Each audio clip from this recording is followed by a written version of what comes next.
During the first decades of the 19th century, the crux of the foreign trade standoff between the British and other Western interests in the Qing government became the opium trade. Derived from Arab traders, opium had long been used on a small scale as a drinkable medicine. In the beginning of the 19th century, the British began to use opium, grown and processed in India, to cover their persistent trade imbalance in China. The Western merchants found that there was a very profitable market for the highly addictive drug in China. Due to the ill effects of the opium sale, the Qing emperor decided to suppress it. Tensions thus grew between the British and the Qing, escalated in the late 1830s, and resulted in war in 1839. The First Opium War, fought sporadically from 1839 to 1842, was viewed by Britain as a fight for fair open trade and access to the Chinese domestic market. For the Chinese, it was a struggle to maintain sovereign control over its foreign trade and not be pushed around by Western powers. Certainly many of the missionaries in China saw and protested the devastating effects of opium in that country's people.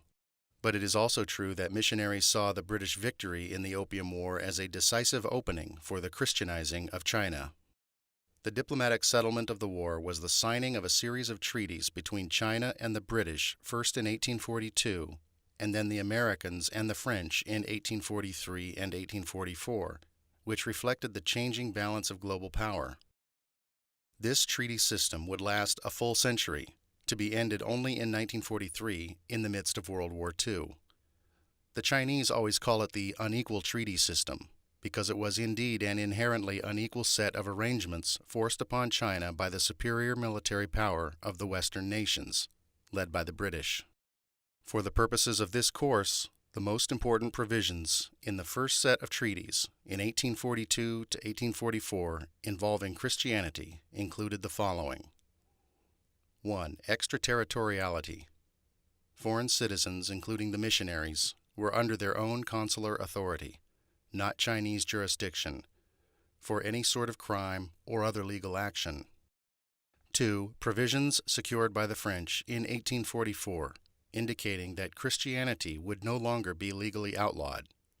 3. Opening up 5 coastal cities, Guangzhou, Xiamen, Fuzhou, Ningbo, and Shanghai, for trade and residence by foreigners, including the right to build churches, missionary residences, schools, and other elements of Christian communities. As a result of these treaties, foreign missionaries had a much wider scope for their actions, and several new denominations appeared on the list of Protestant missionary societies present in China.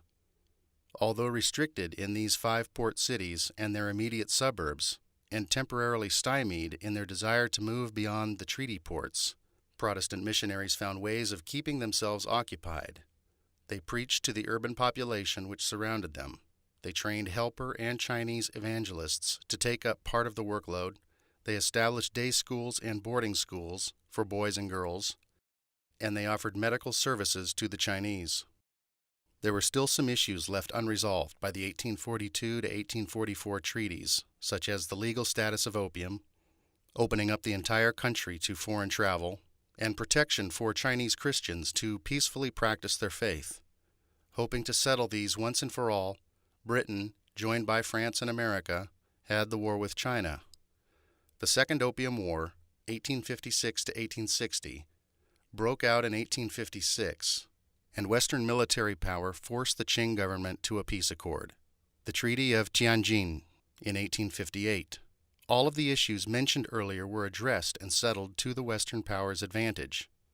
Unrestricted travel outside the treaty ports was granted, and the right of Chinese to believe and practice Christianity was directly or indirectly included in all the treaties. In 1860, the Convention of Peking, a document that basically reaffirmed the terms of the Treaty of Tianjin, but added a few extra penalties on the Qing court, was signed in Beijing. Thus, the final form of the treaty system was brought forth. It remained in place for over half a century, and because of it, Christian missionaries had access to China's interior, which was very significant for the growth of Christianity in China.